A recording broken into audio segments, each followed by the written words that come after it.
Bonjour, j'espère que vous allez bien. Je vous partage la recette de la saucisse briochée, une spécialité lyonnaise.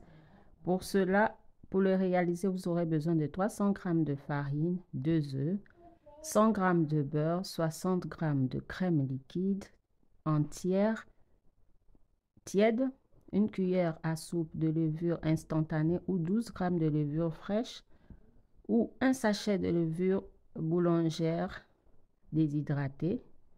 Vous aurez besoin également de noix de muscade et 5 g de sel.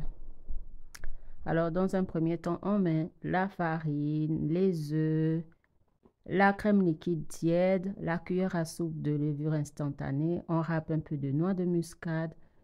Après avoir fait le premier mélange, on ajoute le sel. Une fois notre pâte a été bien mélangée, on ajoute le beurre. Le beurre, il doit être mou. Donc, on travaille un peu et on forme une boule. Et on mettra cela à reposer environ 1 heure, 1h30. Donc, je viens filmer ma pâte et je la laisse reposer. Pendant ce temps, on s'occupe de la saucisse à cuire. Alors, j'ai pris une saucisse à cuire, donc à base de porc, ou vous prenez du morteau, ça passera également. On fait bouillir pour 35 minutes et au bout de 35 minutes, on la retire du feu. On vient couper le boyau afin de retirer le boyau complètement sur la saucisse. Après avoir retiré l'ensemble du boyau, on viendra badigeonner de la moutarde sur la saucisse. Alors ne vous inquiétez pas pour ceux qui pensent que la moutarde va trop se ressentir et piquer. Elle ne va du tout pas se ressentir. Et donc, je suis venue essorer un peu, nettoyer pour enlever l'excédent d'eau et de gras sur ma saucisse. Voilà, je viens badigeonner à l'aide d'un pinceau la saucisse et on la laisse reposer. Pendant ce temps, on viendra travailler notre pâte qui a levé. Donc là, voilà, à l'aide d'un rouleau, on vient l'abaisser.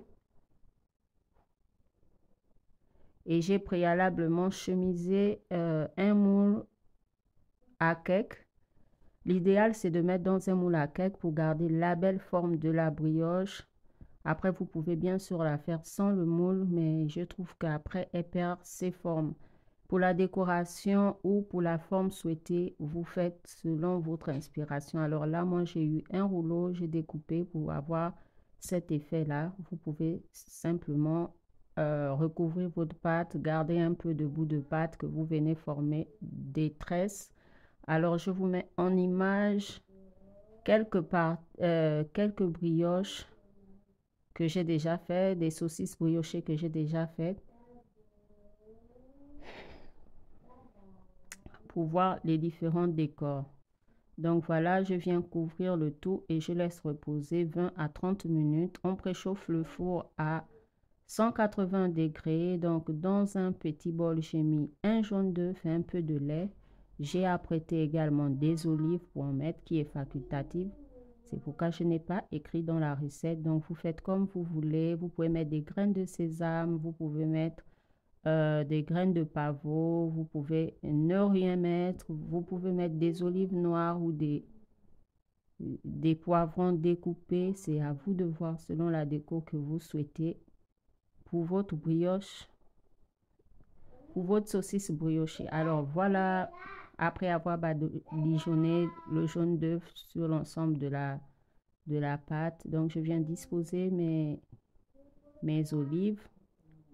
Je vais également parsemer d'un peu de graines de pavot et on enfourne pour 30 minutes à 180 degrés.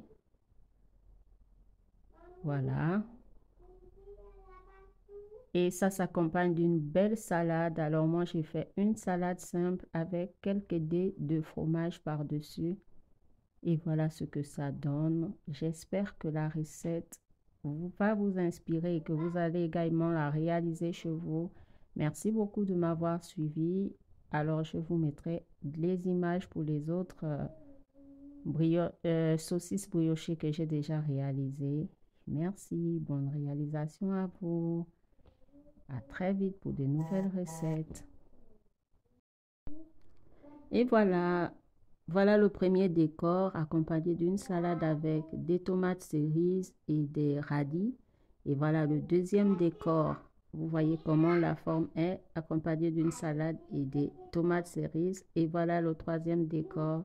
Et bonne réalisation à vous. Merci beaucoup. À très vite.